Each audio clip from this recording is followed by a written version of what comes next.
Report ہمارے پاس آئی ہے. کوئی سوال ہے؟ ضروری جلسے کے حوالے سے بتائیے. جی انشاءاللہ 9 تاریخ کو ہمارا ثوابی موٹر وے کے اوپر چین کے ساتھ ہمارا انشاءاللہ ایک ہمارا بہت بڑا ایک پروگرام ہے جلسے کا، اور اس میں بیسیکلی ہمیں کرنا یہ کہ ہمیں قرارداد پیش کرنی ہے، اور اس قرارداد کے اندر ہمارے ساتھ جو ہوا اور جو حالات بنے ہوئے ہیں، اور عمران خان کو جو رہا نہیں کیا جا رہا، بے گناہ جیل میں ڈالا ہوا ہے، درمیان میں جو ان کے ساتھ رویہ اختیار کیا گیا، ہماری ملاقاتیں پارٹی کی بند کی ہوئی، لگاتار ہمارے لوگوں کو اغوا کیا جا رہا ہے، لوگ ہمارے غائب ہو رہے ہیں، اور یہ 2.5 سال سے فسائیہ شروع ہے جو کہ ایز اے پولیٹیکل پارٹی ہم نے بڑے پرامن طریقے سے ہم اس کے لیے اپنا ایک تحریک چلا رہے ہیں، لیکن اس کے لیے نہیں چھوڑا جا رہا. تو اب ہماری یہ فائنل کال ہوگی، ایک قرارداد پاس ہوگی، تو سب لوگوں نے پوری پختونخوا کی عوام سے میں کہہ رہا ہوں کہ آپ لوگوں نے 2 بجے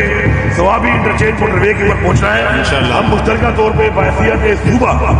ایک وہاں پہ قرارداد پاس کریں گے، اس کے بعد آپ کو بتایا جائے کہ یہ تیاری آپ کر لیں،